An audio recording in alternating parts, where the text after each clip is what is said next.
Alors, dans la vidéo, je ne vous ai pas montré pour les blancs d'œufs, hein. Donc là, vous avez une casserole, vous mettez de l'eau à peu près ici, et vous laissez bouillir. Et il ne faut pas que le cul de la casserole il touche l'eau. Ici, vous avez mis vos blancs d'œufs et votre sucre. Vous brassez bien les blancs d'œufs avec le sucre, ça va mousser. Et vous laissez chauffer.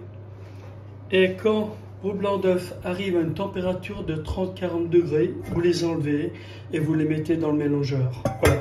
Ça, je n'ai pas montré dans la vidéo, mais je vous explique comme ça.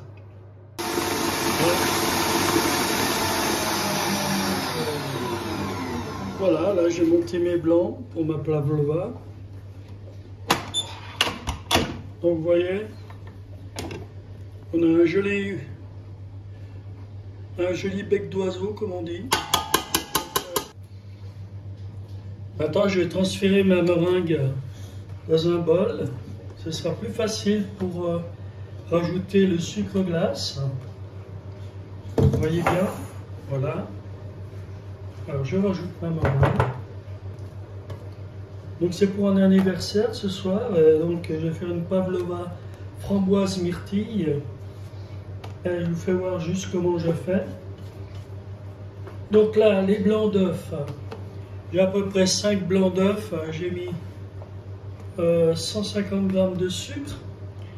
Je les ai mélangés au fouet. Et après, j'ai mis au bain-marie pour que ça chauffe un peu à température du corps, 30 degrés, 40 degrés. Et après, j'ai monté au mélangeur. Donc voilà, c'est ce que ça donne maintenant. Là, j'ai mon sucre glace. Alors, je vais rajouter mon sucre glace dans ma meringue. Je vais tout mettre dans son coup. Ouais. Vous voyez, je remue délicatement. Alors, votre meringue, elle va prendre une texture beaucoup plus brillante avec le sucre glace. C'est le principe des meringues. Vous voyez, une magnifique meringue. Regardez ça. Une texture formidable. Donc en fait, j'ai fait une meringue suisse parce que j'ai mis les blancs d'œufs à chauffer un peu avec le sucre. On appelle ça une meringue suisse. Voilà. Et moi j'aime bien cette meringue. Voilà, ici la meringue est prête. Je vais la mettre dans une poche avec une douille.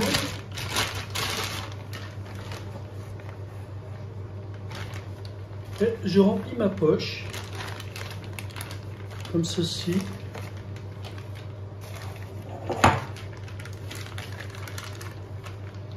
Là on en aura beaucoup, on pourra faire des petites meringues à côté.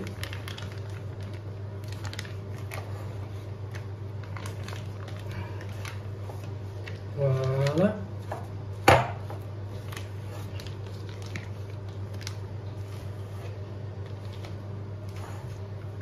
Vous voyez? On met la main dessous, on replie le bord et on remplit la meringue, on remplit la poche tranquillement. Voilà. Et maintenant, je vais prendre une corne. Et vous voyez ce que je vais faire pour que ça soit uniforme. Alors, je prends ma poche. Et maintenant, je vais faire comme ça. Regardez. Ça, je ne vais pas perdre la meringue, vous voyez. Elle sera vraiment à l'intérieur. Et je pousse en avant. Regardez, là, c'est propre, hein, vous voyez. Donc là, c'est parfait, hein. Votre poche, vous n'allez pas perdre de la meringue. Souvent, on met dans la poche et puis on en perd la moitié. Parce que là j'ouvre en bas. Voilà. Là, on y est. Voilà. Et là, je ferme comme ça, tranquillement. Voilà. Moi, je fais comme ça, hein. Après, je tourne. Vous voyez? Après, je tourne comme ça. Et après, je poche. Voilà. Ma meringue est prête. Voilà. Voilà. Là, j'ai pris un saladier pour que ça soit bien rond, hein. Et je vais tracer un cercle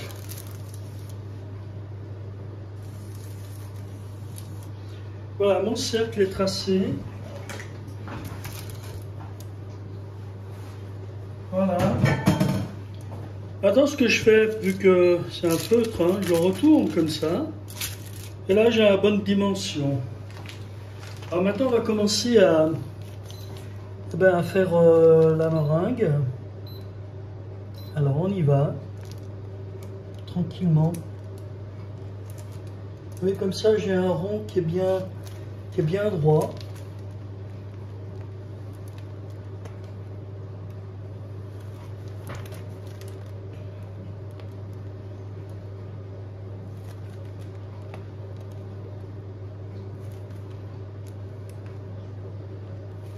Là.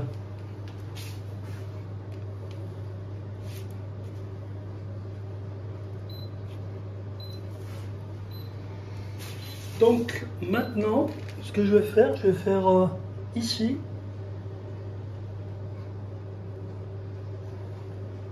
Voilà, ce que je vais faire, je vais monter.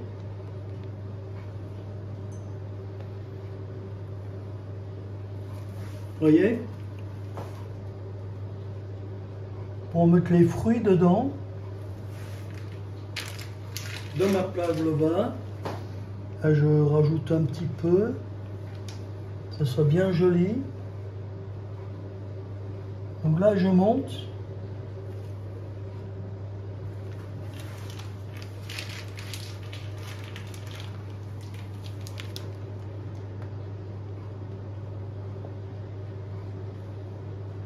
Et voilà. Voilà, c'est pas mal. C'est pas mal du tout. Ici, on met des petites... Il me reste encore un peu de meringue, regardez, on fait des petits trucs comme ça. Tac. Ça fait pas vilain, ça fait joli. Ici aussi, pour finir. Voilà, un genre de pavlova, sympa, tout en hauteur. Donc à l'intérieur on mettra les fruits et puis voilà, c'est pas mal. Voilà, maintenant je vais mettre ma pavlova au four pour 2 heures à peu près à 100 degrés. On va lisser un petit peu aussi. Voilà, comme ça.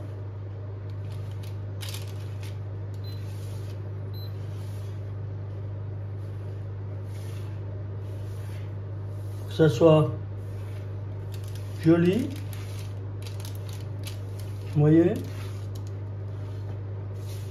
Avec un joli relief. Voilà. Ça c'est pas mal. Alors maintenant on va lisser aussi un peu en bas. Et ben on va faire comme ça. On va prendre les petits bouts que j'ai mis et on va lisser. Voilà. Vous voyez, ça fait encore plus joli comme ça.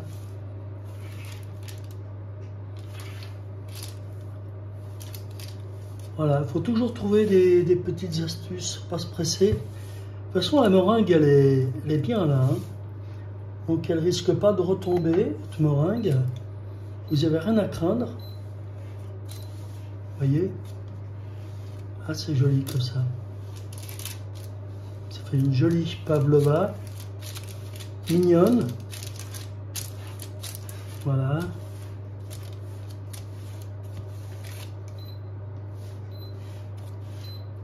Voilà. Très joli comme ça. Ça me plaît beaucoup. Et maintenant, on peut faire sur les bords aussi.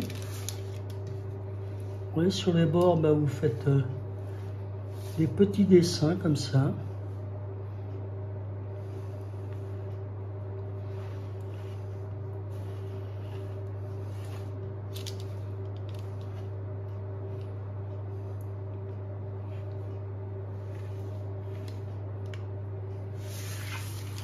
Voilà. Moi, je trouve qu'elle est belle.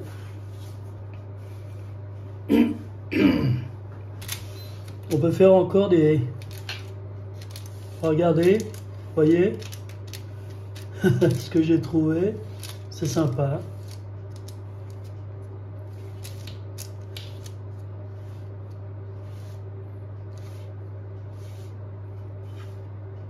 Un peu un genre de fleurs. Comme ça.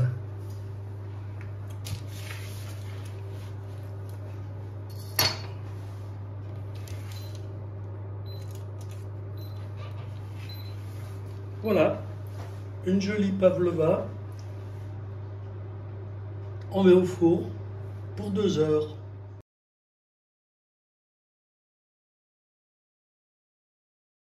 Voilà, pour ma pavlova, je vais choisir des framboises. Donc j'ai mis 250 g de framboises congelées. Ça marche très bien aussi, j'aime beaucoup moi. Dessus, on mettra des framboises fraîches et un peu de myrtille. Hein. Donc là, je vais mettre à peu près, je dirais, 100 g de sucre et un jus de citron. Voilà, dans mes framboises, je rajoute la moitié d'un jus de citron, ça suffira. Ça, c'est pour rehausser le goût des framboises. Voilà. Alors, je fais fondre mes surcettes.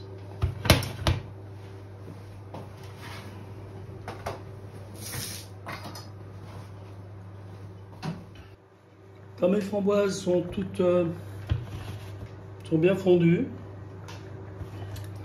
et bien je vais donner un petit coup de mixeur dedans.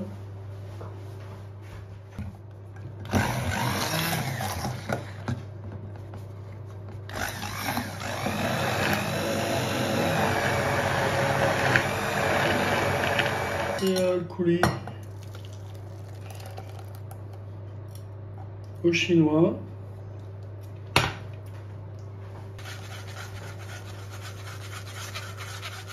Ensuite, je prends un bol d'eau et je rajoute une feuille de gélatine. Tout ça pour avoir un coulis qui se tient bien. Ça va rajouter, voilà. Je mets dans l'eau froide. Donc après, je fais chauffer mon coulis au micro-ondes pour qu'il arrive à une certaine température, qu'il soit peu chaud, pour pouvoir mettre la gélatine. Mon coulis est assez chaud. Je vais mettre ma feuille de gélatine que j'ai essorée. Je brasse bien.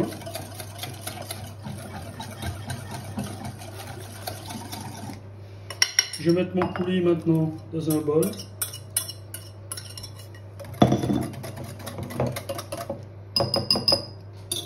Mon coulis est prêt. Petit film dessus pour garder toutes les saveurs. Voilà. Mon coulis, je le laisse dans la cuisine à température ambiante. Et une fois qu'il est chaud, une fois qu'il sera froid, je le mets dans le frigo.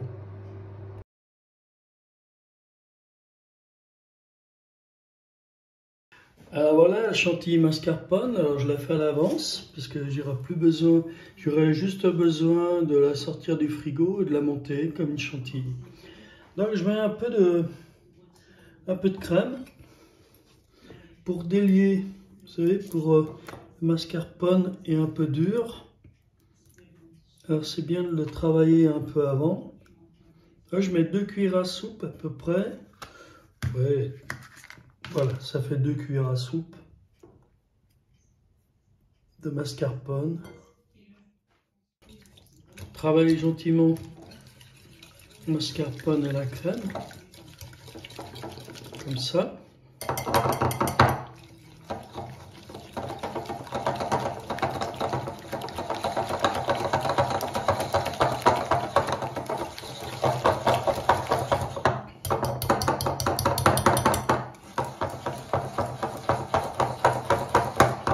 Comme ça, quand vous allez monter votre chantilly, vous aurez moins de problèmes. Ça ne va pas gicler partout à cause du mascarpone. Voilà, vous voyez. Là, c'est bien lisse. On va juste rajouter un peu de sucre, pas beaucoup, hein, parce que il y a la meringue qui est assez sucrée, donc je vais faire quelque chose de moins sucré. Alors, je vais mettre 30 grammes. Simplement 30 grammes. Voilà, vous voyez, c'est pas beaucoup, mais je pense que ça suffit largement.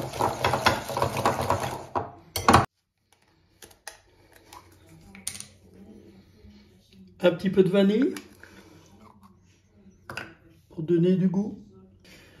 Et un tout petit peu de kirsch pour donner du goût aussi. Voilà, c'est tout.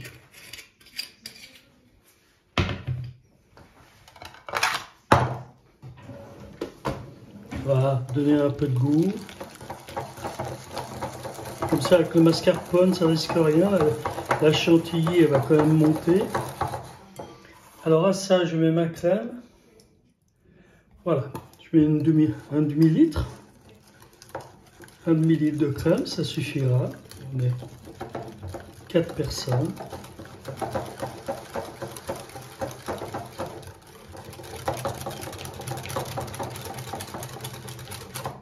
Voilà, encore un tout petit peu. Ça y est, c'est prêt. Débarrasser ma chantilly. Voilà. Je mets ma chantilly au frais jusqu'à ce soir. Voilà, la meringue est prête. Après 2 heures, c'est joli, ça me plaît beaucoup. Vous voyez. Et voilà ma pavlova myrtille framboise. Je vous fais regarder pour l'anniversaire de ma belle-sœur. Voilà.